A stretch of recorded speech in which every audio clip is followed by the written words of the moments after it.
Vamos lá, pessoal, bom dia a todos. Esse daqui é o nosso segundo debate do projeto de extensão Cuidar Brincante. Eu sou a professora Mariana Sex-Salata, professora orientadora do projeto de extensão, juntamente com a professora Flávia Justina.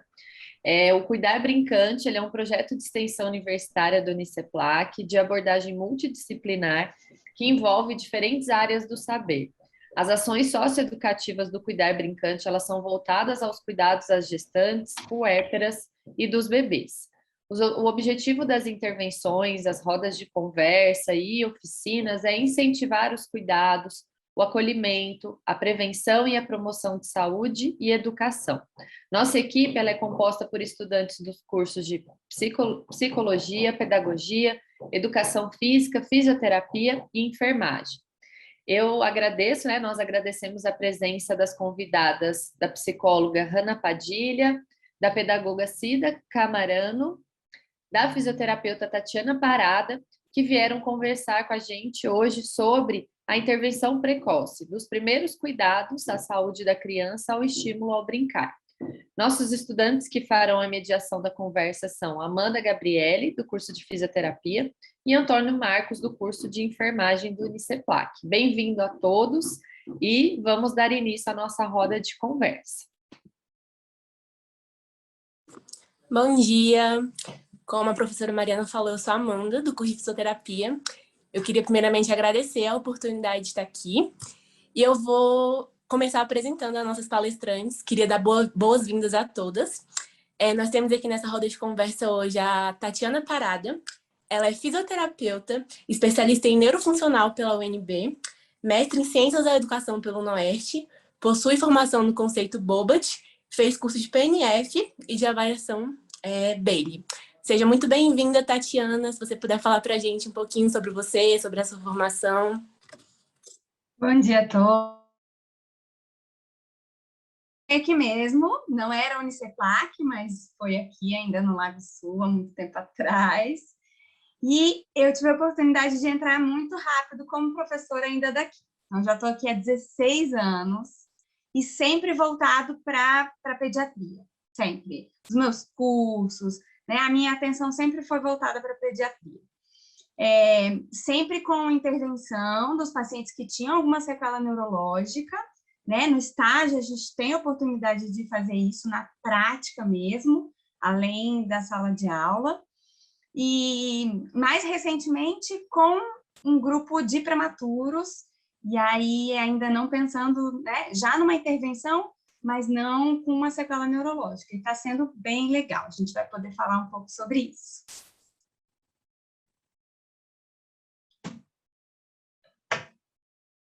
Pronto, próximo. Bom dia, eu me chamo Antônio Marcos, eu sou aluno do curso de enfermagem aqui da Uniceplac e eu vou ser um dos mediadores desse bate-papo aqui. Agora eu gostaria de apresentar a nossa palestrante Hanna Padilha. Ela é psicóloga formada no IESB e tem pós-graduação em análise de comportamento em foco ao TEA e em deficiência intelectual e análise do comportamento, em foco para neurodiversidades. E ela trabalha na rede NINA, no Centro de Intervenção Intensiva Precoce, e realiza atendimento particular ao público adulto. Hanna, você pode falar um pouco sobre o seu trabalho, sobre suas experiências?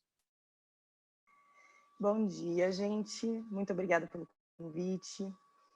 Desde a formação, eu sou encantada por essas rodas de conversa. Acho que a gente ganha muito, contribui muito um com o outro.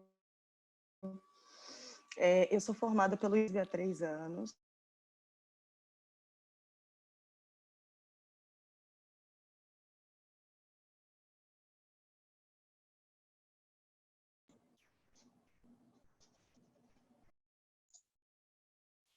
Eu acho que deu algum problema na conexão dela.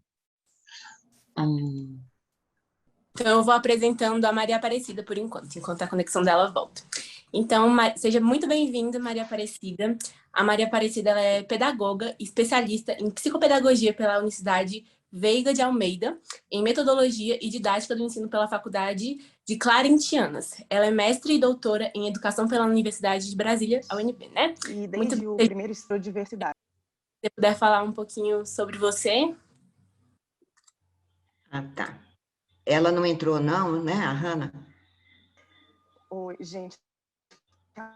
Retorna para ela ou eu começo? Voltei. Voltou, Hanna?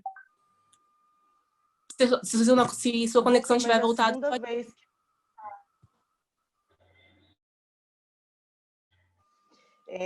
Então, eu entrei na Rede Ninar através de um trabalho voluntário que eu fiz após a formação. São crianças diagnosticados com TEA, mas que a rede pública não tinha vagas para atendê-los. Então, essa associação foi criada para que se tivesse aí uma forma de intervenção, de orientação aos pais, até que essas crianças fossem encaminhadas para as redes do DF, de serviço público. E lá, então, eu conheci o Ninar. Então, eu sou psicóloga supervisora hoje do Ninar, e lá nós atendemos crianças de até os 5 anos, então, uma intervenção intensiva precoce. O Ninar atende outras idades, mas a minha área de atuação é intensiva precoce, né? Até os 5 anos, 6 no máximo. Conheci vocês, o projeto de vocês, através desse convite de uma estagiária lá do Ninar. Obrigada, seja bem-vinda, Hanna. E como eu tinha falado, agora nós temos também a Maria Aparecida, querida. E ela vai falar um pouquinho sobre ela. Bom dia a todas, a todos e todes. Foi um prazer. Eu estive no primeiro encontro, e agora é o segundo, né? Estou muito feliz aqui de estar com vocês, sobretudo por uma roda tão rica, sabe? Que eu tenho certeza que eu vou aprender muito com vocês. Porque aqui nós estamos nessa perspectiva da intersetorialidade. E a gente fala muito dessa necessidade da saúde, da educação. Aqui nós não temos ninguém da assistência. E da assistência, da gente se unir com um único propósito, né? Colocando a criança no centro dessa organização, né? Então, infelizmente, ainda não temos políticas públicas que realmente pensem nessa perspectiva. A gente sente muita falta, né? Então, a gente tem, por exemplo, situações, como a Hanna disse, né? Situações pontuais, particulares, que vêm ao encontro do que a gente tanto almeja para uma população maior, né? Uma sociedade maior e esse atendimento com as crianças. Bom, eu já tenho alguns anos aí de estrada, talvez vocês nem tivessem nascido ainda. Eu atuei na educação básica, atuei no ensino superior, na educação básica, foi na educação infantil, não como professora, porque eu nunca estive como professora, mas como formadora nessa área, e trabalhei enquanto educação infantil no MEC, na Coordenação Geral de Educação Infantil, e trabalhei na rede. Eu sou aposentada da Secretaria de Educação e do Ministério da Educação. E depois que eu sou uma aposentada ativa, eu não parei, então eu fico muito feliz, né, de conviver com vocês que são jovens aí e atuantes, né, e muito mobilizadas e envolvidas com esse cuidar brincante. A Flávia foi inspirada mesmo, a Flávia e toda a equipe dela, quando ela traz essa proposta, né, de um projeto envolvendo essa intersetorialidade. Então, eu vejo aqui entre nós, né, nós temos psicóloga, fisioterapeuta, pedagoga, que é uma roda de conversa numa perspectiva desse reconhecimento, da integralidade do ser humano. Isso é muito rico, né? O ser humano reconhecido na sua inteireza, que se desenvolve a partir das experiências vivenciadas em diferentes contextos relacionais. Então, a gente fala muito daquele processo educativo, né? A pessoa, a criança, o ser humano, né? E o ambiente social educativo, em quaisquer circunstâncias. e eu queria ressaltar aqui hoje o que eu faço. Eu trabalho numa instituição de acolhimento como voluntária, parece que a Hanna disse que já foi voluntária, eu já sou voluntária dessa instituição há mais de 30 anos, eu acompanhei todo aquele processo, né, de mudança da Constituição Federal, do reconhecimento da educação infantil, da creche, sobretudo da creche que ficava no âmbito da assistência, como educação, né? Esse momento tão importante, tão ímpar na vida de todas as pessoas, né, de todo ser humano, que é esse atendimento de 0 até 6 anos de idade. Como vocês também trabalham nessa intervenção precoce com as crianças de 0 até 6 anos de idade. E então eu faço esse trabalho lá nessa instituição, ela atende serviço de acolhimento, ela tem 3 unidades de educação infantil e trabalha também com serviço de convivência e fortalecimento de vínculos. E eu tenho aprendido muito, muito. Quando eu disse que eu vou aprender muito com vocês, é mesmo. Eu não vou sair daqui como eu estou entrando. E aí eu fico pensando nessa minha oportunidade de trabalhar num serviço, sabe, que a gente reconhece as diferenças das crianças, né? Então, quando a gente fala dos primeiros cuidados da criança, ao estímulo ao brincar, nós temos em mente o seguinte, que nenhuma criança é igual à outra. Todos nós somos diferentes. Todos nós merecemos e temos que ter esse reconhecimento de sermos tratados como únicos, né? Como irrepetíveis. E isso a instituição tem me ensinado. Eu fico muito feliz, porque chegam crianças lá, que são crianças o quê? São crianças que chegam lá, que foram retiradas de suas famílias por uma violação de direitos, seja de negligência, maus tratos, abuso, abandono, sabe? Então, são crianças muito sofridas, né? E muitas vezes essas crianças chegam lá e quando elas vão para, de uma maneira geral, elas parecem que elas não são reconhecidas ainda, né? Como elas chegam lá, sabe? Parece que existe ainda muito nebulosamente essa perspectiva da criança, toda criança ser igual, toda criança ter as mesmas experiências, e as experiências são diversas, né? Os saberes são diversos. Então, eu estou muito feliz de estar conversando com vocês dessa questão da intervenção precoce, porque tudo que a gente tem lido, eu não tenho um aprofundamento, é isso que eu digo que eu vou aprender muito aqui, né? Mas eu vejo que dialoga muito com a finalidade da educação infantil, sabe? Que atende crianças de 0 até 6 anos de idade, em creche pré-escola, de acordo com a LDB. Quando vocês falam, né, da questão dessa potencialidade de desenvolvimento social, de comunicação, de proteção do funcionamento intelectual, da redução de danos e de melhoria da qualidade de vida, né? E aí buscando o quê? No processo de desenvolvimento da autonomia, que as crianças possam se autorregular. Então, eu acho isso fantástico. Estou só esperando ouvir vocês.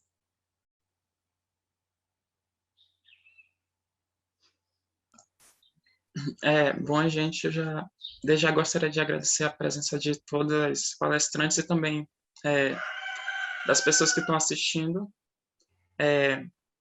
E eu queria já direcionar a primeira pergunta, como o nosso tema geral da roda de conversa é intervenção precoce, como a professora Cida já falou.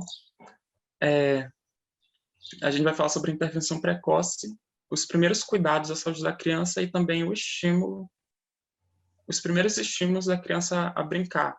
E eu queria perguntar, direcionando para cada uma das palestrantes, sobre essa intervenção precoce. O que é a intervenção precoce e quais são os maiores desafios para a realização? E qual é a importância dela e os benefícios que pode trazer para o desenvolvimento da criança nos primeiros anos da vida dela? Eu vou começar direcionando para para a palestrante Hannah. Quero ver o que ela vai falar sobre isso. Enquanto a professora Cida falava, eu tive muitos insights aqui da minha pouca experiência até então, mas muito sólida, né?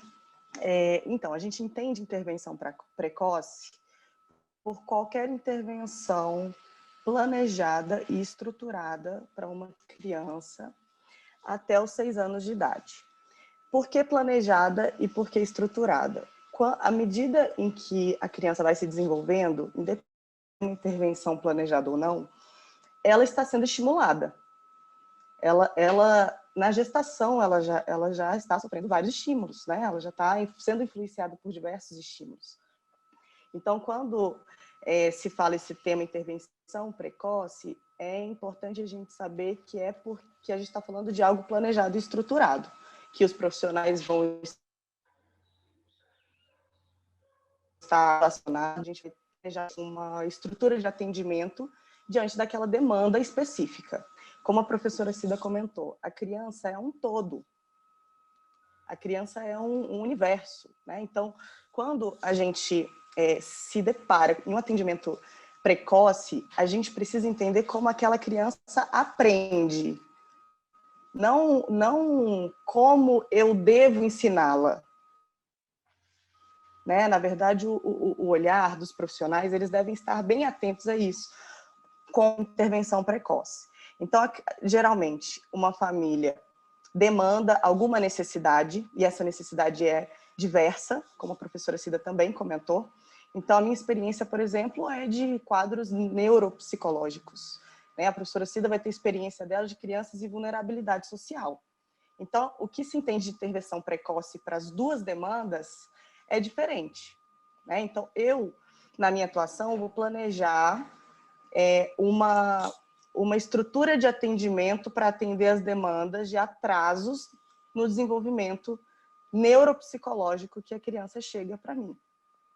A professora Cida vai planejar uma estrutura de atendimento psicossocial, uma rede de assistência para aquela família, para essa criança ter vínculos, continuar a ter vínculos com as pessoas. Então, vamos entender como essas crianças chegam em diferentes demandas para cada um dos nossos profissionais.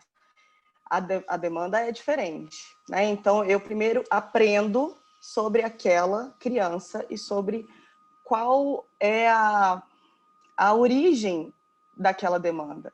Né? Eu primeiro aprendo sobre a criança.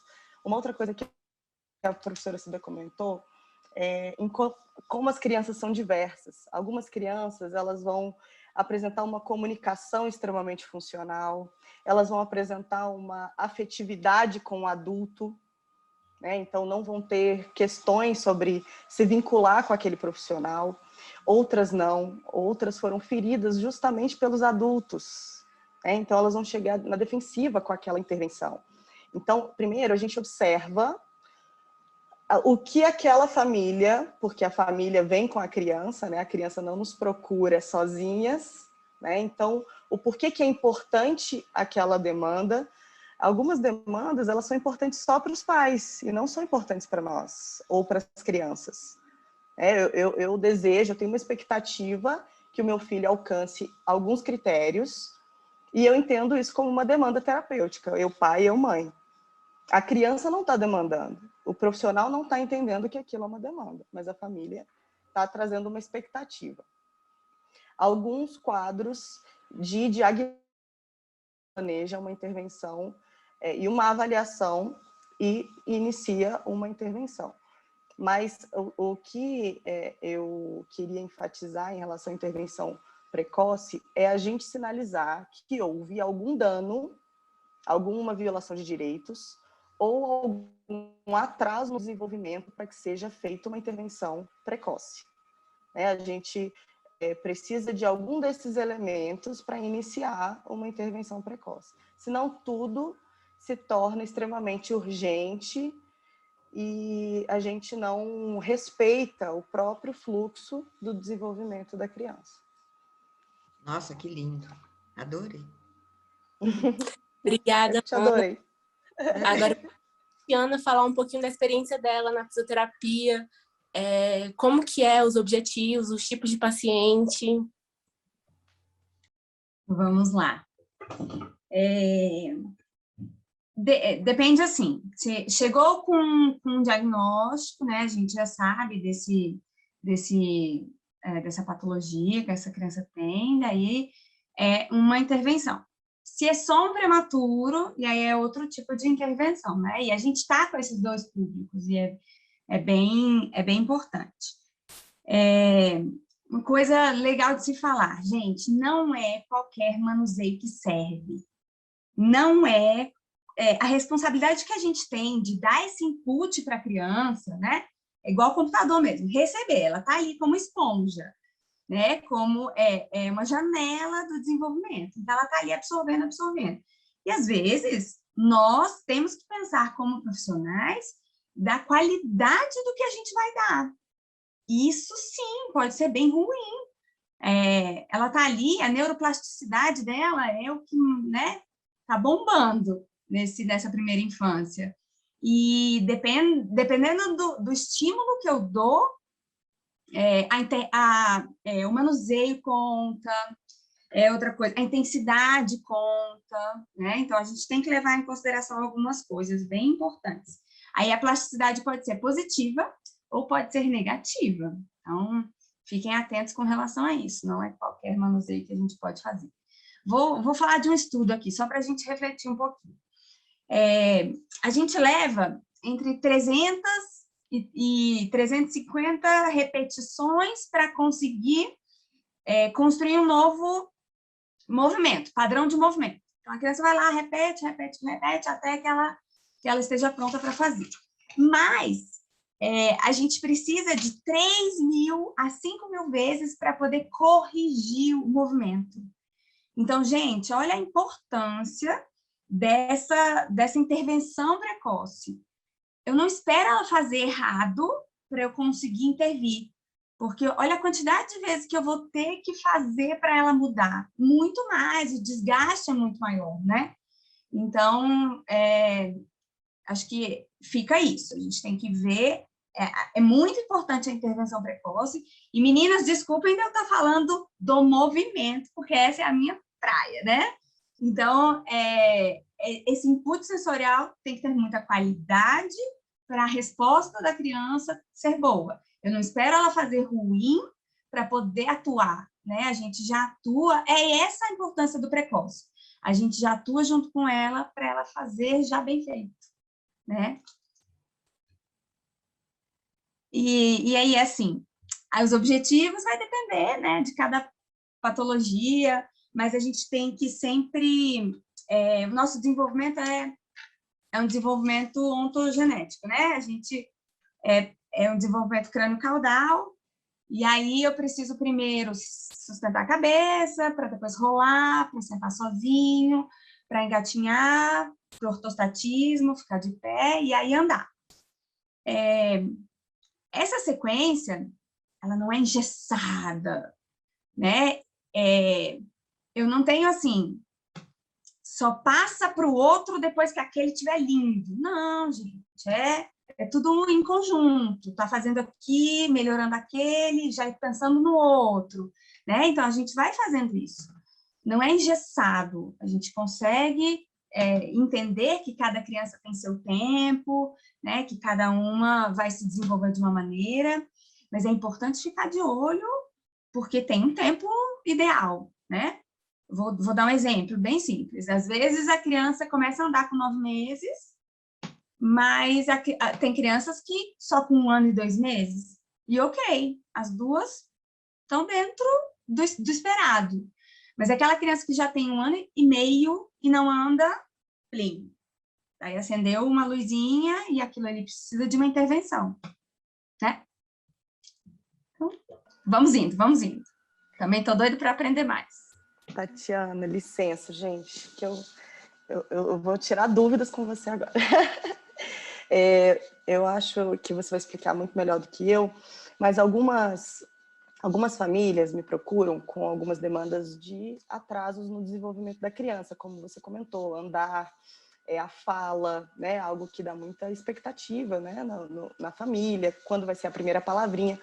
E eu vejo ainda, infelizmente, muitos discursos de alguns pais e até de alguns especialistas com essa fluidez do desenvolvimento. Se acalma, mãe, vai acontecer, seu filho não fala ainda, daqui a pouco ele está começando a falar, você não vai aguentar mais, de tantas palavrinhas ele fala. E isso a gente vai, no aspecto fisiológico e neurológico, a gente vai aumentando, prolongando o tempo que poderia ser feita uma intervenção, porque a criança não vai perder com a intervenção, né? Ela na verdade, tem muitos ganhos. Digamos que não seja um atraso no desenvolvimento relacionado a um diagnóstico. Ela aprendeu várias coisas naquele ambiente, né? Então, quando a gente fala de poda neural, até os 3 anos, a criança, ela está ali com todas as sinapses, essa plasticidade cerebral, tudo que ela aprende até os 3 primeiros anos, você me corrige se eu estiver errado, até os 3 anos, tudo que a criança mais tem exposição é o que mais garante que esse aprendizado seja legítimo, que ele seja eficiente, né? que ele tenha um tempo permanente de duração. E após isso, né, se a família entende que vou esperar o tempo da criança, mas esse tempo precisa ser muito bem planejado, muito bem observado e cuidado, senão a gente perde esse momento, né, até a poda neural. Hanna, acontece demais isso mesmo. E aí eu vou falar assim dos profissionais médicos que têm que abrir o olho para isso, porque a mãe vai lá, a mãe não estudou, ela não sabe que com 4 meses já tem que ter um controle de cabeça, ela realmente não estudou. Mas ela teve outro filho, ela vê o vizinho e ela fala para o médico, meu filho tá mole. E aí o que ele fala? Mãezinha, cada criança tem seu tempo, calma, não precisa comparar com o outro. Eu entendo isso, não precisa, mas aí essa mãe só volta nesse médico quando? Aí ele fala assim, mãe, se der 6 meses e ela continuar molinha, aí a gente conversa. Beleza, deu 6 meses, a criança continua molinha. E aí ele olha assim e fala, então, sabe o que eu vou fazer agora, mãe? Vou te encaminhar para um neuro, né? Quando que essa mãe vai conseguir a consulta com o neuro, minha gente? Vai demorar muito, a gente está falando da rede pública. Então, a gente perde muito, muito, muito mesmo. Eu acho isso, não tem como perder, encaminha e depois vê se é um atraso ou se não é. Encaminha, a gente está aqui para receber, né? Aqui no Uniceplac a gente tem esse atendimento gratuito e às vezes não é tão divulgado, mas eu não posso nem divulgar tanto, porque a gente realmente a nossa demanda está bem boa, bem legal. A gente consegue ter uma variabilidade de patologias para os nossos alunos verem. E agora com esse projeto só dos prematuros. E aí, gente, olha, eu consegui um contato que eu estou recebendo os prematuros, assim, saiu da UTI, recebe o nosso telefone. E aí a mãe já fala, olha, eu não sei o que eu vou fazer não, mas eu sei que eu preciso ir para aí. Eu falo, isso, precisa mesmo, vem que a gente vai dar uma olhada. E aí a gente vai acompanhando. O ideal é que não se perca essa janela, essa oportunidade. Infelizmente, quando a gente recebe uma criança já com o diagnóstico lá aos 3 anos, a gente perdeu muita coisa que a gente podia ter feito por essa criança. Não está perdido, não é que não tem mais o que fazer, mas a plasticidade realmente é muito maior na infância e na primeira infância. E isso é bem importante. Tá certíssimo. Nossa, embora você não queira anunciar e divulgar o trabalho que vocês fazem, eu já anotei, tá, Tatiana? Então, eu já vou procurar você numa possibilidade, viu, de atendimento de alguma criança. E aí, vocês falando, eu fiquei pensando, são essas crianças que chegam na educação, todas essas crianças, sabe? São elas que chegam na educação, né? E aí, como é que a educação recebe essas crianças? Como é que a educação vai fazer, né? E aí a importância desse diálogo, né, com os outros profissionais, né, que atuam na primeira infância. Nós estamos falando da primeira infância, né? Então, daí essa importância. E eu queria destacar aqui uma questão que a Hanna colocou, que eu gostei muito. Tudo que a gente trabalha, a forma como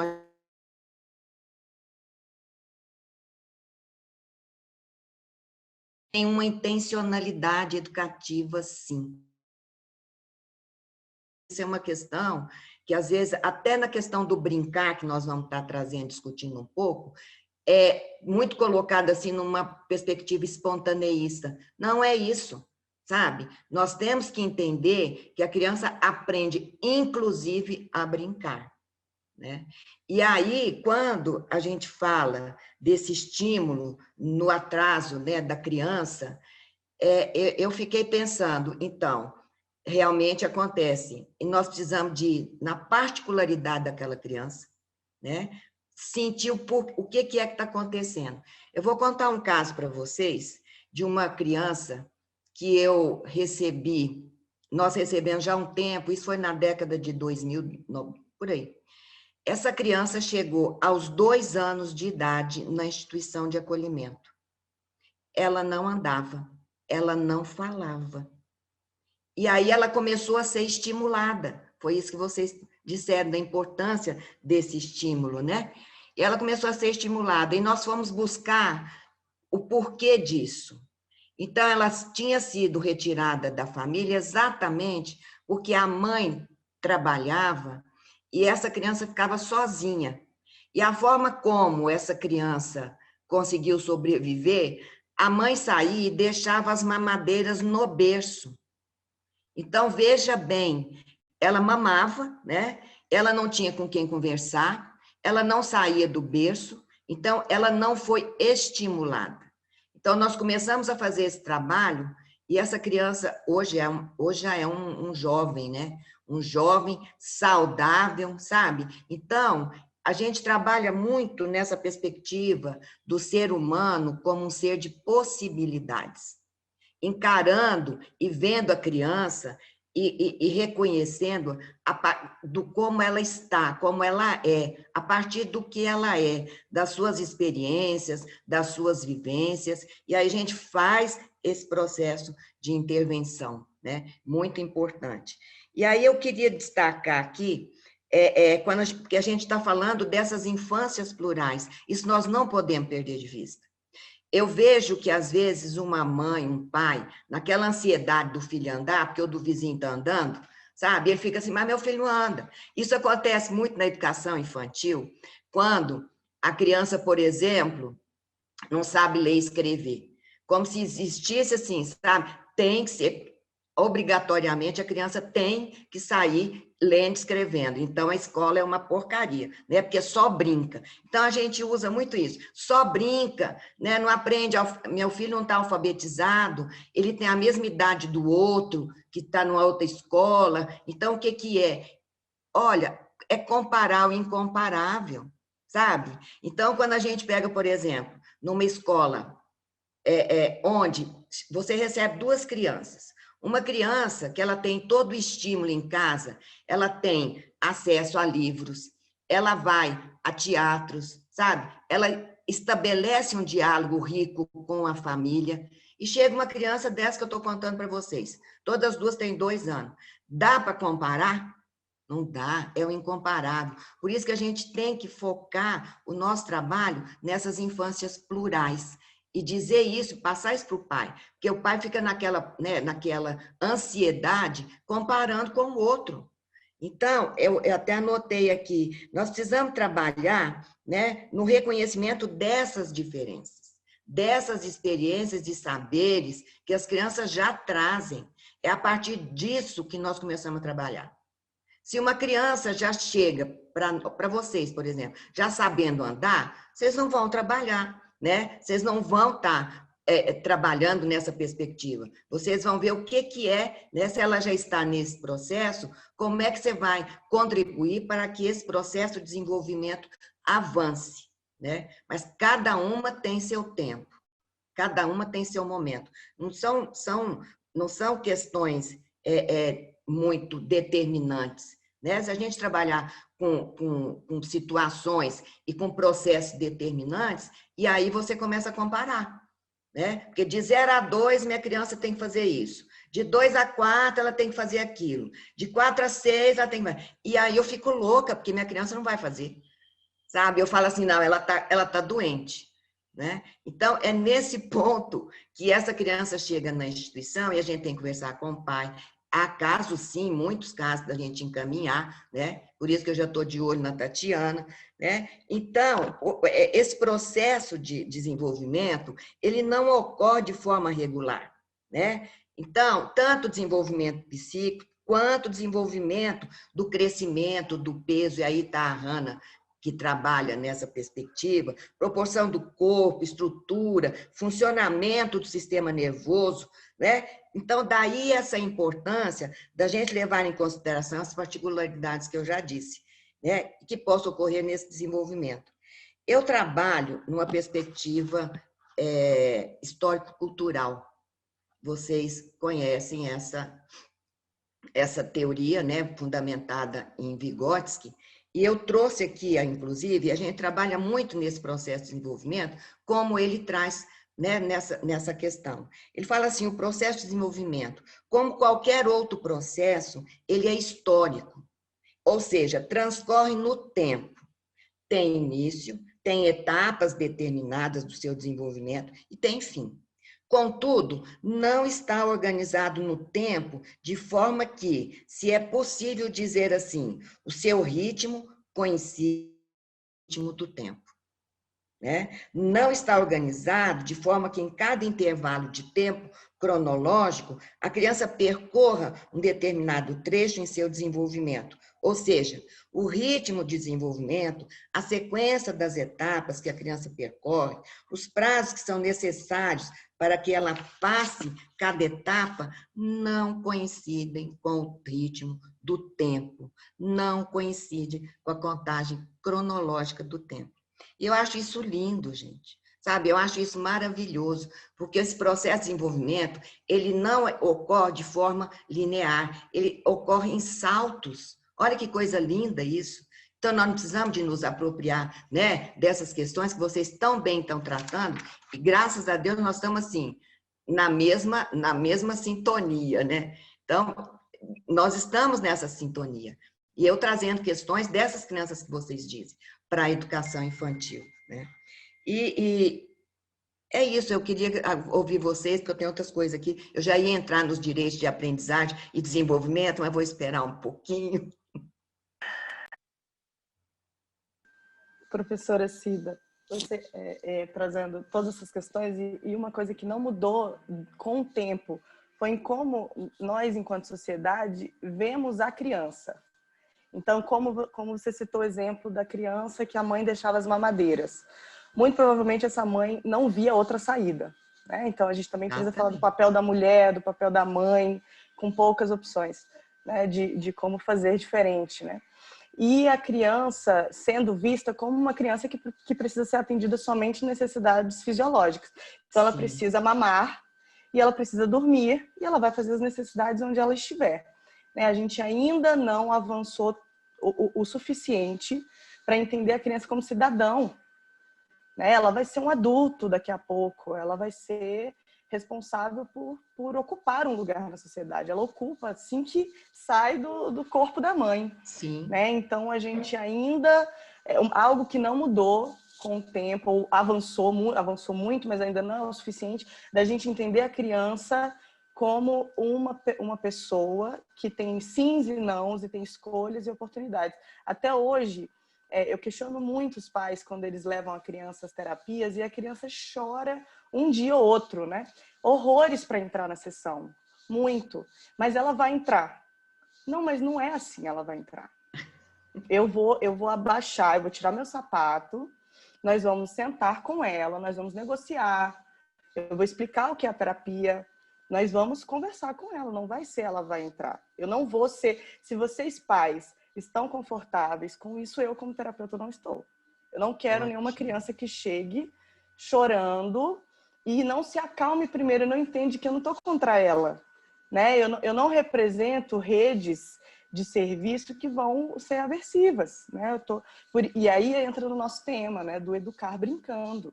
Nós vamos brincar na entrada, se for preciso. Eu sou a tia, a Elsa, para você é a Ana. A gente vai entrar. Então, essa é a forma de dialogar com essa criança. Mas não vai ser você vai entrar porque eu estou mandando, né? Exatamente. E olha, ainda tem muitos pais, muitas famílias que trabalham nessa questão, não é? E aí dificulta muito esse processo, dificulta, mas não impossibilita esse processo de envolvimento, porque é muito assim focado na subordinação, não é na emancipação, não é no desenvolvimento da autonomia. Ele, né, na verdade, existe aquela coisa que a gente sabe que até não é, eles não fazem propositadamente, é porque eles também foram educados dessa forma. Então, você traz essa bagagem, né? Nós somos seres histórico-culturais, então nós trazemos essa bagagem, né? E aí, por isso que precisa, né, da gente se apropriar desse conhecimento para contribuir, e aí a gente fala na educação infantil, que a educação infantil é o trabalho de complementaridade à família. Né? Tem a finalidade de promover o desenvolvimento integral da criança. Nesses aspectos todos, cognitivo, afetivo, né, motor, mas não de forma fragmentada. Aí que entra você entender o ser, né, o ser na sua inteireza. Né? Então, aquele ser único, irrepetível, não tem outro igual, não tem. Pode procurar que não tem. Então, nós temos que trabalhar isso e com o pai. Então, se a gente faz esse trabalho de complementaridade, muita coisa a gente espera e vê acontecer, mudanças na própria família, sabe? Nesse reconhecimento, por exemplo, de ouvir a criança, né? Às vezes essa coisa, não tem que ouvir nada, menino tem vez, não tem voz. Não, menino tem vez, tem voz, não é? E é por isso que nós estamos aqui lutando pelos direitos dessa criança, como a Hanna colocou, cidadã, sujeito de direitos. É isso que nós trabalhamos, é a criança sujeito de direitos, né? Então, e aí a gente traz um pouco dessa criança cidadã, e falando um pouco das diretrizes curriculares nacionais, que é da área, né? Como é que a gente trabalha? Olha só se não converge com o que vocês estão falando. Que nas interações, nas relações e práticas cotidianas que vivencia, vai construir sua identidade pessoal e coletiva. Ela vai brincar, ela vai imaginar, ela vai fantasiar, ela deseja, ela aprende, ela observa, ela experimenta, ela narra, ela questiona e ela constrói sentido sobre a natureza e a sociedade, produzindo cultura. Então, ela não é aquele ser que chega, que coisa de a criança se adaptar. Olha, gente, isso é terrível. Eu ouvi de uma, quando eu fiz o doutorado, eu fiz a pesquisa nessa instituição com egressos da casa. E eu ouvi de uma moça, ela me dizendo o seguinte, eu me dei vontade de chorar. Ela falou assim, a vida de acolhidos é vida de adaptação. Olha que tristeza. Se a gente pensa que nós somos seres, se a gente está falando nessa perspectiva, né, de saltos, né, nós somos, e de processo, né, nós não somos reprodutores, nós também somos produtores, né? Então, nós somos produtores e produto, mas não só produto. Então, é isso que a gente precisa de trazer, sabe? Essa importância, né? Então, criança produz cultura. Como é que vai falar para a menina? Então, não, eu estou mandando. Olha só, eu estou mandando. E aí, depois, quando a criança não, mais tarde, ela cresce e ela não tem determinada iniciativa, né? Ela não desenvolveu esse processo, né? Essa iniciativa, aí os próprios pais que quiseram que ela ficasse trancadas, né, vão exigir dela, mas meu filho, né, ele não age, sabe? Ele não consegue nada, mas é isso, gente. É uma tristeza. Né? Mas nós não vamos desistir, né? Porque nós estamos aqui falando com professoras, com professores, com fisioterapeutas, na parte da enferma, olha, nós estamos com uma riqueza aqui, para a gente mudar, nós precisamos mudar isso. Porque ainda hoje nós falamos assim, o ser humano é um ser biológico, né? Ele é um ser biológico que se desenvolve na cultura, não é isso? Então, nós não podemos esquecer disso, né? Então, é isso que nós estamos discutindo quando a Hannah diz que, às vezes, tem pessoas que falam assim, não, mas eu estou só preocupada se meu menino está comendo, se ele está dormindo, se ele está fazendo isso, também. Sabe, mas não vê esse processo de desenvolvimento integral dessa criança, né? Vou parar aqui. Eu converso demais. Mas eu me empolgo, não para, sabe, não, a gente está amando. Então, gente, nessas primeiras falas de vocês já deu para perceber que esse tema da intervenção precoce ele tem uma abordagem diferente em cada uma das disciplinas. Por exemplo, na fisioterapia, a Tatiana, que puxa mais para essa questão da psicomotricidade, postura.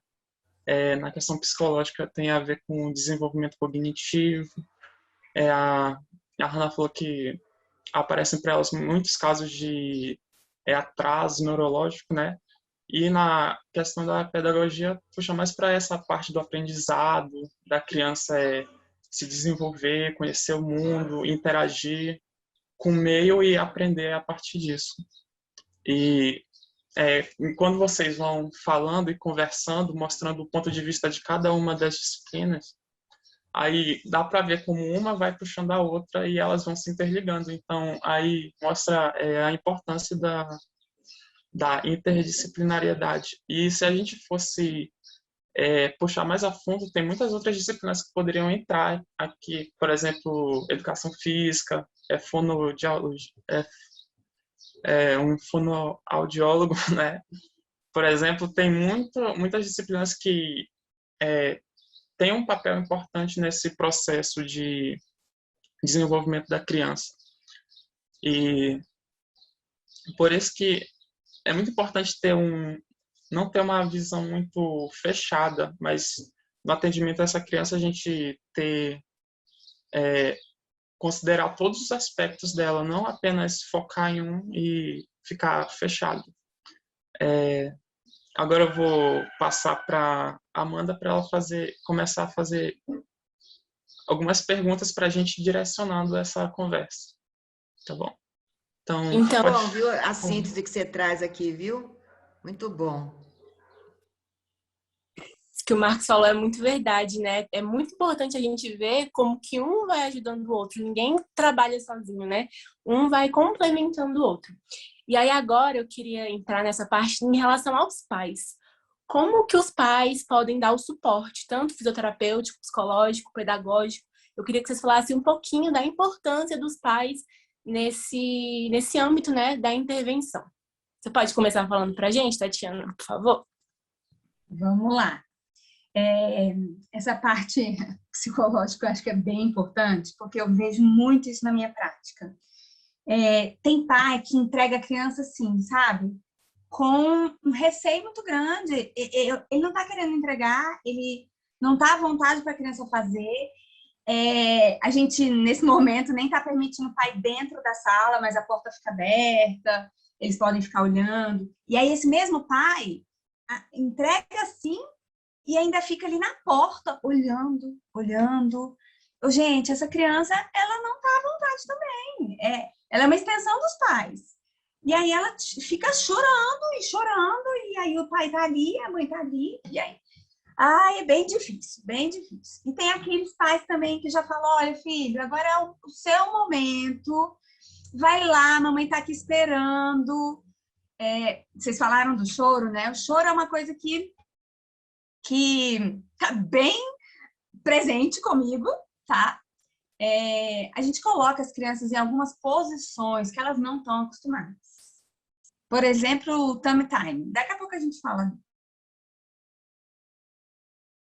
Isso é um incômodo, mas não é dor.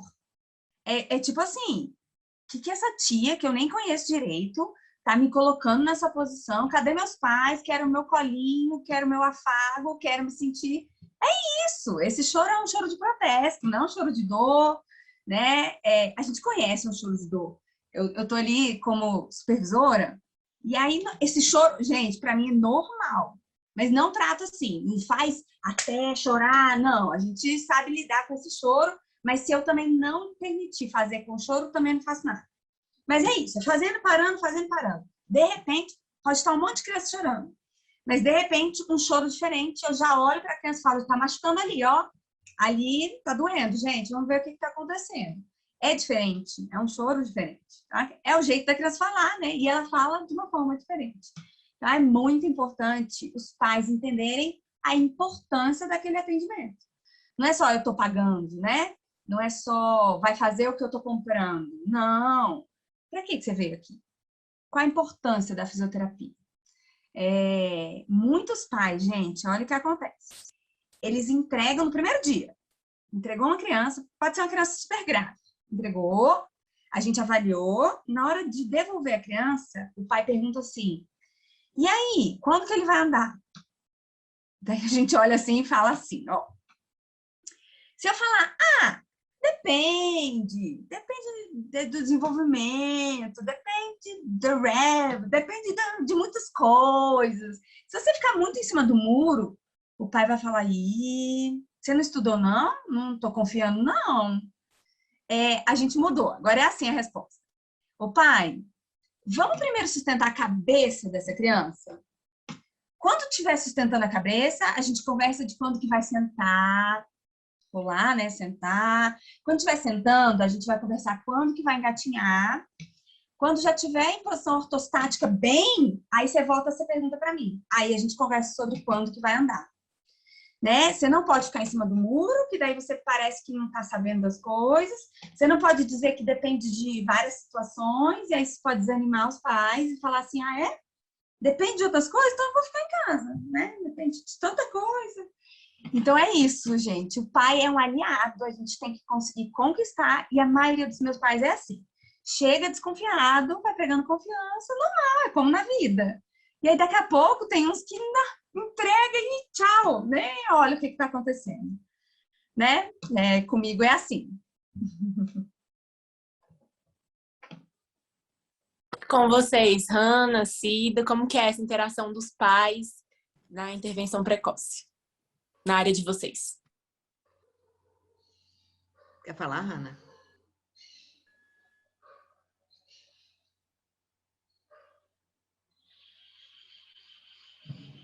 A Hanna parece que está congelada. Ela perdeu, né? Acho que a conexão dela está falhando. Se você quiser falar, Cida. Tatiana, eu quero te dizer o seguinte, isso não é só você, tá? Que os pais chegam, não é privilégio seu. Isso quando eles chegam na instituição de educação infantil, na escola, na verdade, né? Eles também exatamente perguntam isso, né?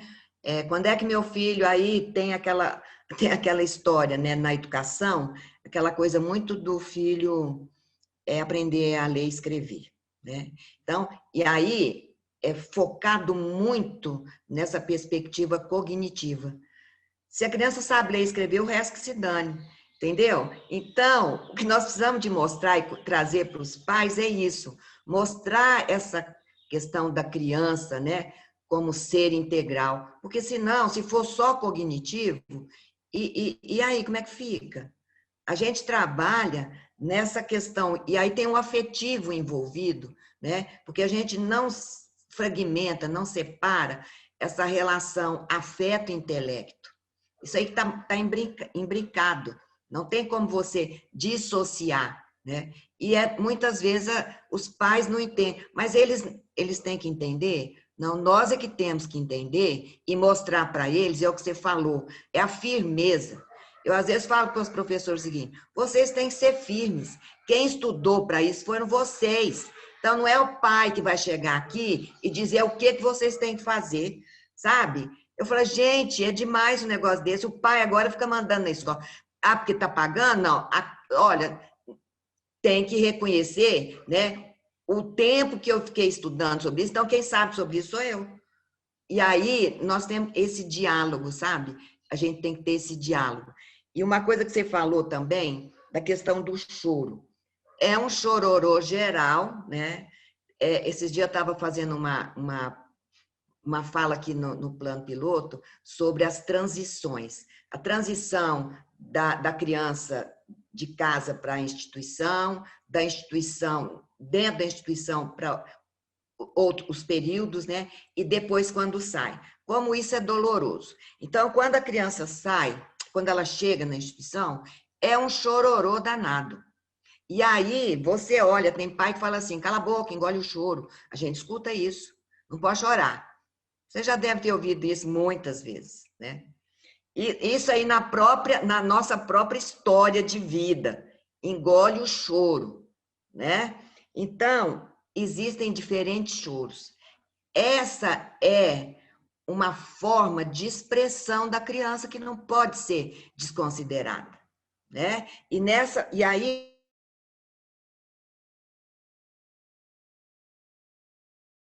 com ela, você vê a diferença do choro. Tem um choro de protesto, eu adorei você falar o choro de protesto, botar um monte de bebê protestando, sabe? Essas crianças que ficam só, por exemplo, tem instituição que bota os bebês tudo no berço, sabe? Vamos tirar, eles têm que protestar, gritar, chorar para eles ficarem no chão, para eles conviverem com as outras crianças, não é? Para eles explorarem. E aí a gente trabalha muito com os direitos de aprendizagem e desenvolvimento. Então, vejam bem se não dialoga com o que vocês estavam falando. A gente está falando do direito de conviver. A criança, essa relação que ela estabelece com o outro, ela vai se constituindo, né, como ser humano, e ela vai aprendendo e se desenvolvendo. Não é isso? No brincar, como é importante a brincadeira. Brincadeira é coisa séria, brincadeira é uma ação, sabe? Não é aquela coisa assim, só brincar, né? Não, mas meu filho só vem aqui para brincar. Brincar tem todo um entendimento, né? Do que? Para o processo de desenvolvimento dessa criança, né? Um outro direito, participar. Como é que nós vamos colocar a criança participando? Cada uma no berço, cada uma separada? Cada uma separada, e a gente vê muito na organização, da importância da organização do espaço e do tempo nas instituições. E aí eu estou falando assim, da casa também, sabe? A gente está falando da instituição educacional, da educação não doméstica, que é a educação infantil, primeira infância. Mas nós também temos que levar em consideração a educação doméstica, sabe? Existem diferenças, existem proximidades, e é por isso nós, por exemplo, tudo que nós fazemos, como a Hannah disse, tem uma intencionalidade educativa, né? Nós não fazemos simplesmente por fazer, nós estamos considerando esses direitos de aprendizagem e desenvolvimento, nós estamos considerando quando a criança chega na instituição, o que ela traz, que bagagem ela traz de conhecimento, o que ela está trazendo, né, consigo. E aí nós começamos a trabalhar daí para frente. Não é aquela coisa sistematizada que todo mundo tem que fazer a mesma coisa ao mesmo tempo. E a criança, ela se rebela. E aí ela volta, ela protesta, ela chora, Tatiana. Ela chora, ela não quer ficar, porque ela não está gostando. Esse é o choro de protesto, a birra de protesto. Eu acho lindo isso, porque é o jeito que ela tem de se comunicar, não é? Então, a gente tem que prestar mais atenção nisso. Fazer o que não quer, como diz a Hannah. Não, porque você tem que ir. Não, tem que ir, mas vamos fazer. De que forma que ela tem que ir? Não é aquela coisa imposta, né, impositiva. Há maneiras diferenciadas, que aí entra a questão da intervenção, né, da gente, para poder essa criança gostar de ir, ter o prazer de estar lá com você, né, Hannah? Aí nós temos a questão do explorar, do expressar e de se conhecer, do conhecer-se. Olha o trabalho que a gente faz também, né? Como um direito de aprendizagem e desenvolvimento. E aí, rodeado com isso tudo, nós trabalhamos nessa questão como eixos norteadores, né? Com as interações e a brincadeira. Não tem como, então a gente questiona muito salas Primeiro que a gente fala que, eu já falei na outra vez aqui, acho que já, nós não falamos de sala de aula, porque menino, criança não precisa de sala de aula. Que aula é essa? Se eu estiver lá dando aula para a criança, eu estou colocando, eu estou no centro da organização curricular, e quem tem que estar no centro é a criança. É prioridade absoluta. Nós temos que ler de vez em quando o artigo 227 da Constituição e colocar em prática. Eu falo assim, a gente tem que cada vez mais aproximar o que eu falo do que eu faço. Eu acho lindo prioridade absoluta. Será que nós estamos priorizando realmente essa criança? Então, são esses questionamentos que a gente tem que fazer em todas essas instâncias, né? E a gente tem que se fortalecer enquanto profissionais que atuam com a primeira infância, né? Com a primeira infância, e aí a gente sempre lembrar desses direitos, né? Dessas crianças, nesse processo de desenvolvimento. Parei. Eu acho incrível a gente estar aqui debatendo o choro, porque o choro é uma função comunicativa e uma função de intencionalidade comunicativa da criança. Então, se a gente desconsidera esse choro e não entende como um ato de protesto, tudo que a gente está falando aqui também não vale, né? Então, o choro é uma mediação muito importante. Então, quando a gente fala, um unânime, né? Todos os profissionais que trabalham com criança estão aí surdos da quantidade auditiva de choros que a gente escuta, né? Durante o dia. Mas como planejar que essa comunicação seja moldada e seja ensinada para que o choro seja vá saindo de cena, na verdade, né? Então, toda vez, a gente sempre tem isso na rotina. Hannah, fulano não para de chorar, já tem 20 minutos que ele se engajou num choro, se engajou numa birra, e isso nos incomoda como adultos. Nós não sabemos lidar com o choro, nem de nós adultos. Então, a gente quer, o nosso principal objetivo é cessar o choro. Vamos lá, porque esse choro tem que acabar. Primeiro, identificar qual é a função desse choro. Por que ela chora? O que estava acontecendo antes no ambiente para que essa criança esteja chorando? Ah, não sei nada. Foi do nada, Hannah. De repente, essa criança começou a chorar. Não foi de repente. Né? Ou ela tem algum incômodo físico, ou o pai deixou e o pai foi embora, ela não está entendendo que o pai vai voltar. Ou ela tinha algum objeto na mão e o pai levou esse objeto e aquele objeto traz uma segurança para ela durante a rotina, sabe? Então, primeiro a gente precisa entender o choro como função comunicativa, ato de protesto mesmo. Achei incrível a gente falar sobre isso.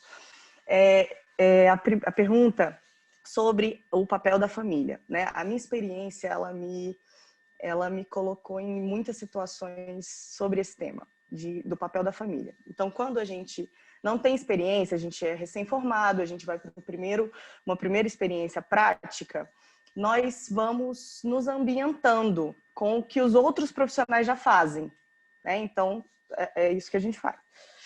Então, na minha primeira experiência, eu comecei a me incomodar com a situação de os pais deixam a criança e vão embora, voltam depois de 50 minutos e buscam a criança.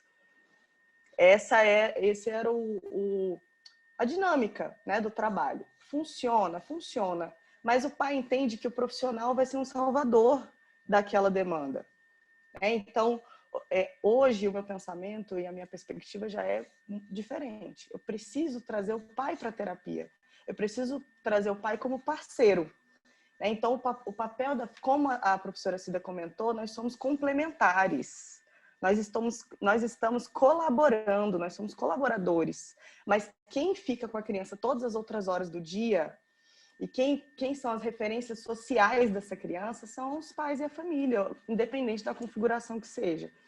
Então, quando não é possível esses pais ficarem na sessão, porque a gente sabe que os pais têm outras obrigações, mande vídeos explicando, áudios, esteja disponível. Agora a gente vai implementar uma dinâmica no Ninar, que é de vídeos em tempo real. Os pais podem acessar a qualquer momento. Eu estou dirigindo, eu quero assistir a sessão do filho. Então, como a gente pode planejar tem que ser um olhar alinhado com os nossos objetivos terapêuticos e técnicos, como trazer essa família para sessões, para eles entenderem o nosso vocabulário. Não adianta a gente falar nomes difíceis e essa família não se representar por esses nomes, né? Então, o que eu estou trabalhando com seu filho? Seu filho tem um atraso nas habilidades sociais, por exemplo. Tá, o que significa isso? Significa que ele não consegue fazer um amiguinho, significa que ele não busca contato com os pares, significa que ele não tolera toques físicos, e aí toda essa rede multidisciplinar vai interferir nesse trabalho. O psicomotricista vai me ajudar a entender quais são as questões de motricidade, o educador físico vai implementar uma intervenção. Essa criança não se sente contemplada pelos conteúdos na escola. A pedagoga vai me ajudar a como essa criança aprende para orientar a escola. Então, o trabalho, voltando um pouquinho na questão da multi, né? Do trabalho multi. Então, a intervenção, ela precisa trazer os pais para que eles entendam o nosso trabalho. Até para que isso não fique sendo uma questão de, poxa, ele só brinca. Nossa, mas você vem e faz essa brincadeira, ele vem chorando. O pai não entende. Muitas vezes eu percebo que os pais não são mais participativos porque eles não entendem o que a gente faz. Né? Quanto mais a gente puder tirar dúvidas, e essas dúvidas vão ser muito, muito divertidas, muitas vezes a gente vai se sentir, nossa, é isso que vocês pensam. Então vamos sentar e vamos discutir o que a gente está fazendo. Esse aqui é o plano terapêutico. É importante a gente ter os registros de evoluções ou não evoluções, estão interferindo em quê? Ele faz na escola, mas não faz na terapia. Ele faz em casa, mas não faz com a tia Hannah. Qual é o elemento? Qual é a variável que está aí interferindo nesse trabalho? E para isso a gente tem que ter proximidade, né, com a família. Como vocês falaram, é muito importante, né, o papel da família nisso tudo, porque se a família não colaborar com todo esse trabalho, talvez não flua, né, da maneira que tem que fluir. Então, muito obrigada, gente. Eu vou passar a palavra para o Marcos e ele vai fazer mais uma pergunta para vocês. Eu também achei muito interessante essa parte do papel dos pais no desenvolvimento da criança e também desse contato de cada uma de vocês com os pais. E eu acredito que agora esse papel dos pais acabou sendo mais importante até pelo período que a gente está vivendo, por causa da pandemia e como as crianças muitas vezes ficam isoladas, né? Elas não estão frequentando as escolas e eu tô agora que está começando a voltar, mas eu fico pensando nessas crianças na idade que elas começam a entrar na escola. Às vezes 2, 3 anos entrar na creche, 4 anos entrar na escola e o papel da escola no desenvolvimento da criança, porque ela começa a ter contato com as outras crianças, começa a conversar não só dentro de casa com os pais, mas ela começa a interagir com as outras crianças. Então, eu acho que é um período muito importante onde ela começa a absorver muitas informações, que é um ambiente que é diferente desse ambiente dentro de casa. E eu queria fazer uma pergunta para cada uma de vocês voltado para essa área. Nesse período agora, que as crianças elas estão ainda muito em casa, essas crianças que deveriam ter começado a ir para a escola com 4 anos, mais ou menos com 5, 6 anos, elas começam a ser alfabetizadas, começam a aprender muita coisa, né? Como é que os pais podem ajudar no desenvolvimento dessas crianças que elas estão só dentro de casa, e como é que vai funcionar o processo de aprendizado delas? Aí eu também queria direcionar para a professora Maria Aparecida, mas também para outras também, para ver o que vocês podem falar sobre isso. Tá. Você tocou num assunto muito importante, mas antes eu queria concluir o que eu tinha dito anteriormente, da questão da adaptação, né?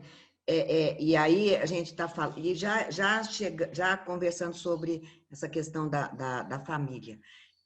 O que nós temos que fazer, o trabalho que a gente tem que desenvolver em diferentes contextos relacionais é a acolhida, é a acolhida da criança e da família. É muito importante o que a Hanna falou, sabe? A família vem, mas ela não pode ficar do lado de fora da instituição. Nós sabemos que tem algumas instituições de educação infantil que tem um balcão que impede, impossibilita que a família conheça o espaço interno dessa organização, né? Então, é preciso, porque nós estamos falando de espaço e de tempo como também educador, né? Nós estamos falando de ambiente também. Que ambiente é esse que está organizado para que a minha criança possa aprender e se desenvolver, né? E aí, como é que eu posso me aproximar do que está acontecendo na instituição e o que eu posso fazer em casa que não é a mesma coisa? Porque não é a mesma coisa, né? Nós temos outras atividades, essa intencionalidade educativa que a gente falou. Então, eu não vejo outra possibilidade dessa inserção e acolhimento de todas as crianças e de suas famílias. Em relação ao período de pandemia, eu tenho discutido muito isso, sabe? De pandemia, pós-pandemia, são tempos que se entrelaçam. E, às vezes, a gente fica naquela perspectiva assim, cobrando da criança e cobrando da família, Marcos, que a família, sabe, do jeito que é feito na escola, eu desenvolvo meu planejamento, quero que a família cumpra. Não é engraçado isso? A família ela não está para isso.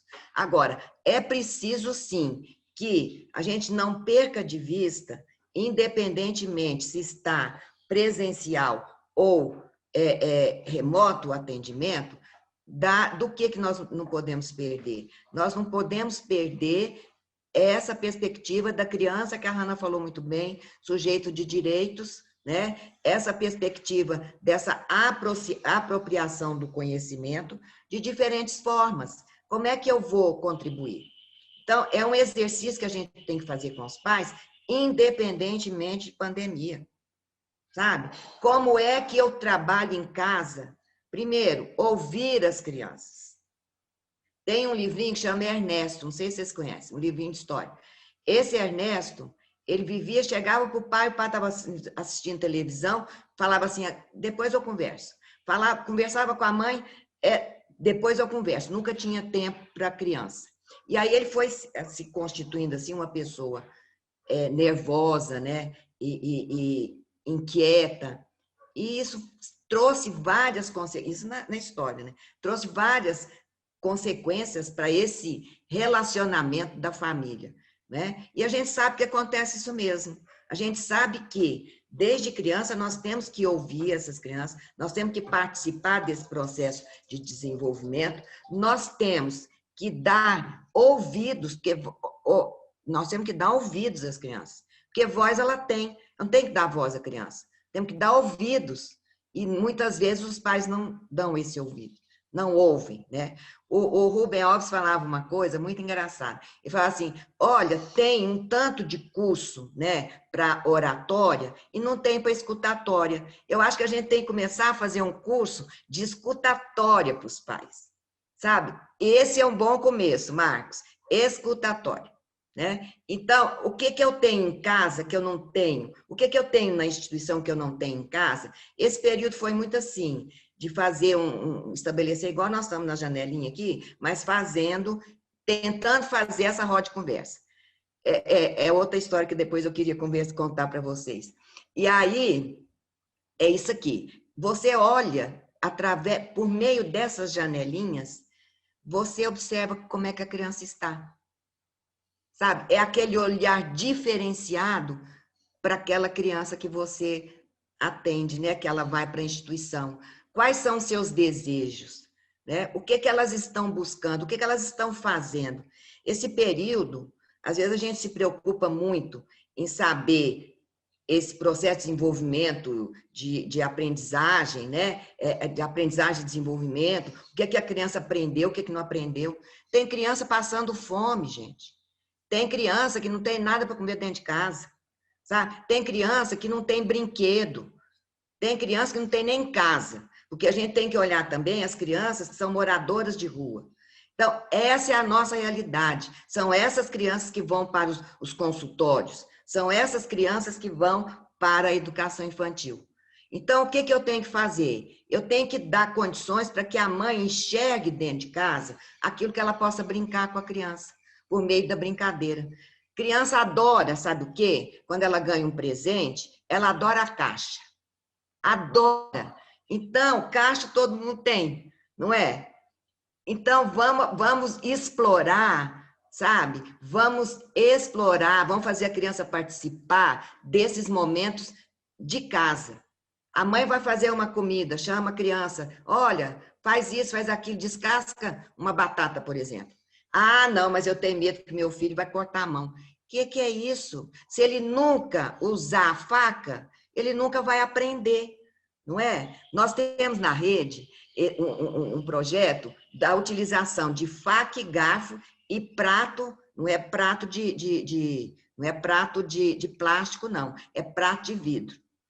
Acontece de quebrar? Acontece, mas isso acontece dentro das nossas casas.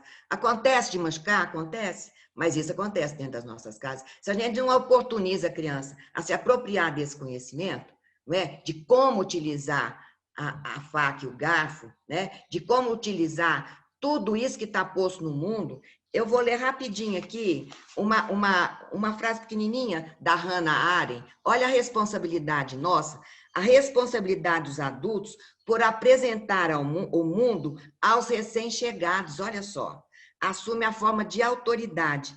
É por isso que, em face à criança, é como se ele, o adulto, fosse um representante de todos os habitantes adultos, apontando os detalhes e dizendo à criança, isso é o nosso mundo. Como é que nós estamos apresentando o mundo às crianças? Como é que nós estamos conversando com os pais, né, nas diferentes áreas, para que esses pais apresentem o mundo a essa criança? Criança gosta de brincar com panela, vamos bater panela, né? Criança gosta, ela adora. A minha filha tinha 5 anos, ela falou, mãe, eu quero aprender a fazer café. Eu falei, pelo amor de Deus, vamos fazer. Então, tá aqui, ó, coloca aqui a água, eu punha, olha só, gente, eu punha no chão, porque ela era pequenininha, eu punha no chão tudo, né, para ela poder, e ela ficava feliz. Eu fervia a água e ela que despejava. Ou seja, não é assim, ela não dava conta de fazer sozinha mesmo, mas com a minha ajuda, ela deu conta de fazer o café. É isso que nós precisamos. O que a criança já dá conta de fazer sozinha? O que ela não dá conta ainda? Por exemplo, a criança se vestir, a criança amarrar um cadastro de sapato. Isso tudo é educação, isso tudo é currículo. Não é? A criança abotoar sua roupinha, tudo isso é currículo. Mas aí as pessoas não veem isso, né? Parece que está muito distante. Então, existe olha, muita coisa para ser explorada, Marcos, em casa, sabe? Que vai depender o quê? A mãe pode não enxergar, mas a professora, ela pode estar orientando e acompanhando, mesmo remotamente, até que tudo se volte. Não ao normal, por quê? Porque não dá para pensar que nós vamos voltar ao que era antes. E esse é um grande equívoco, da gente achar que assim, a criança vai voltar. E está acontecendo isso na rede, sim, as crianças estão retornando. E elas não estavam numa simples férias, elas não estavam no fim de semana, elas estavam com outras vivências, com outras experiências, que elas têm que trazer para a escola, sabe? Ela tem que discutir isso, quais são seus anseios, quais foram suas perdas, né? Já nesse esquema de retorno à instituição. Então, gente, é muita coisa, eu não vou lembrar de tudo aqui, mas cada um de nós aqui sabe da riqueza que é, né? A criança adora varrer, não é? Tanto é que tem vassoura pequenininha, tem rodo pequenininho. Vamos colocar as crianças para fazer isso. E isso é um processo, participando do processo de desenvolvimento da criança. Não é só lá na instituição, né? Então, é isso.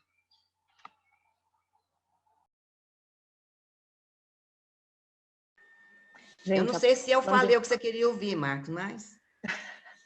Não, Marcos, quando você fez a pergunta, eu pensei assim, nós profissionais estamos nos perguntando isso.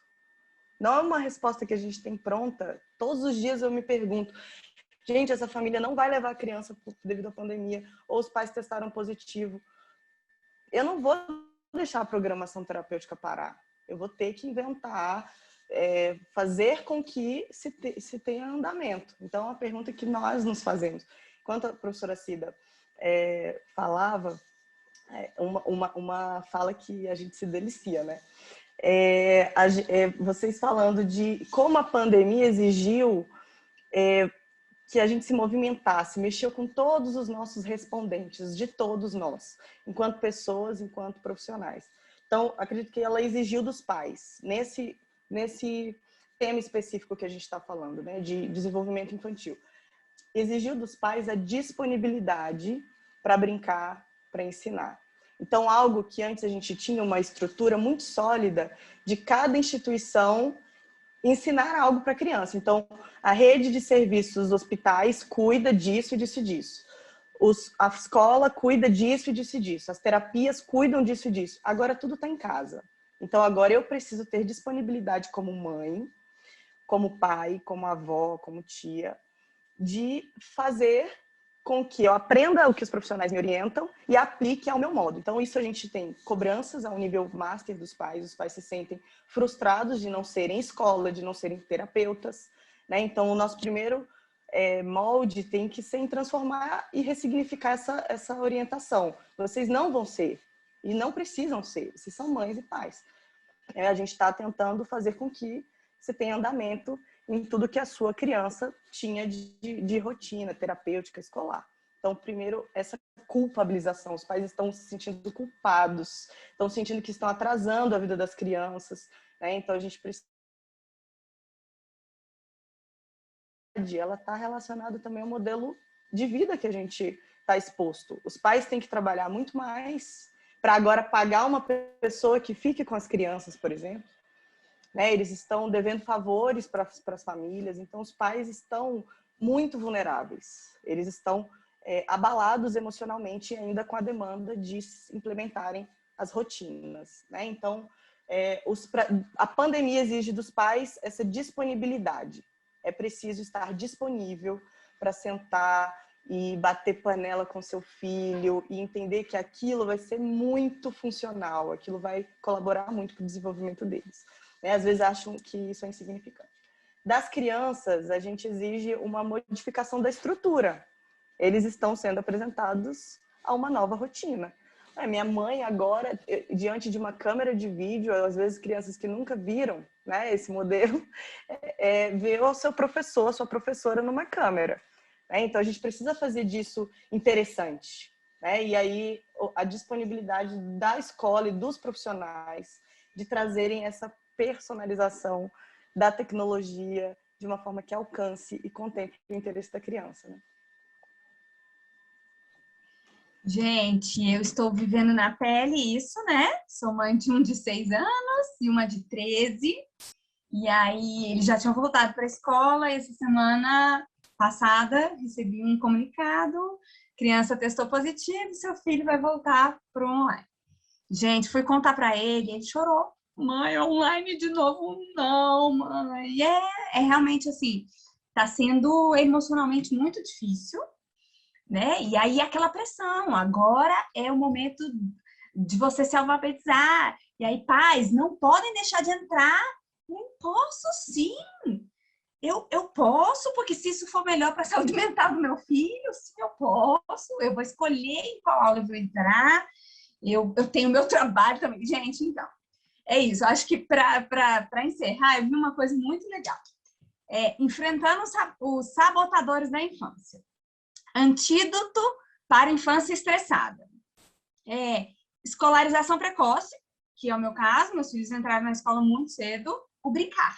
É isso. O antídoto para uma escolarização precoce é o brincar. Então, tem que ser legal. Tem que ser lúdico. Essa tá ok. A escola, acho que as escolas agora já estão com esse pensamento mesmo, né? Tem que ser um lugar legal. Para agendas lotadas, que é o meu caso, viu, gente? A gente tá nisso. A agenda dos meus filhos é lotada, eles estudam numa escola que é de 8 às 4, e às 4 eles não vão embora, porque depois tem o esporte. Tudo isso porque a minha agenda de trabalho e a do meu marido tem que encaixar, é a nossa vida, né? Eu dou aula à noite, então é a vida, é assim que temos, e aí a gente tem que se adaptar a isso.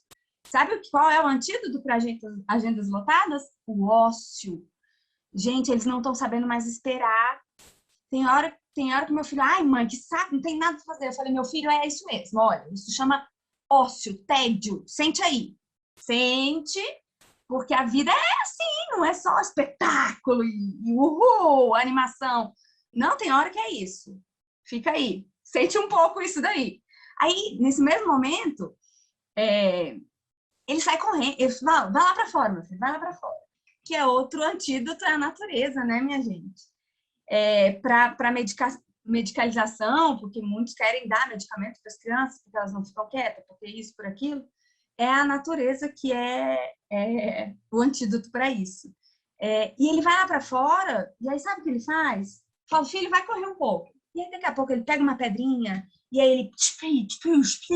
Aí ele está usando a imaginação. Quando eu vejo ele está brincando sozinho, esqueceu o celular, esqueceu a tela, esqueceu... Né? É isso, tem antídoto para tudo, a gente precisa adaptar o que está acontecendo, nem 8, nem 80. Outro momento, meninas, que vocês podem abordar é esse negócio de tempo de tela, né? Outra coisa que a gente pode falar bastante, um momento só para falar sobre isso. Mas é isso, tem antídoto para tudo e o brincar, né? Acho que é isso, Mari. Ai, que delícia de bate-papo. Nossa Senhora, nós estamos aqui no grupo, meu Deus, quanta coisa enriquecedora, né? Quantas coisas que tem para falar sobre esse momento da infância, né? Desde nenê aí até a infância. E principalmente, eu acho que daria uma roda de conversa falar sobre esse momento que a gente está vivendo de pandemia, né? Porque Sim. eu não tenho filhos e eu fico imaginando, eu falo, meu Deus, como que deve estar sendo essa dinâmica, né? Igual você falou, né, Tati, dessa questão da sua agenda, agenda dos meninos, e tá tudo programado para voltar, de repente não volta atrás. Meu Deus do céu, como é complicado. E, né, a criança se adaptar a tudo a isso. E aí eu vejo assim, né, eu estou muito em contato com a Tati, né, a coisa do brincar dela, né, desse brincar terapêutico, né, dessa forma como ela lida com os filhos, com certeza é algo que eu vou levar para mim quando eu tiver os meus filhos, porque é isso mesmo, né? Tem hora que você está falando, tem que curtir o ócio, meu Deus, que sonho ter um momento de ócio, eu tô assim, eu quero esse momento, né? Eu quero vivenciar, estar na natureza, né? Às vezes eu vejo eles tão ansiosos com tantas coisas para fazer e o ser criança fica deixado de lado, né, por um momento. E aproveitar isso mesmo, né, brincar, cuidar, ir para a natureza, inventar brincadeiras, né, saber ficar à toa também. Então, tudo isso faz parte aí desse processo, né, do desenvolvimento deles mesmo. Então, eu queria convidar a Flavinha aqui para ver se ela tem algo para complementar, para falar alguma coisa aqui. Flavinha tá por aí? Tô aqui.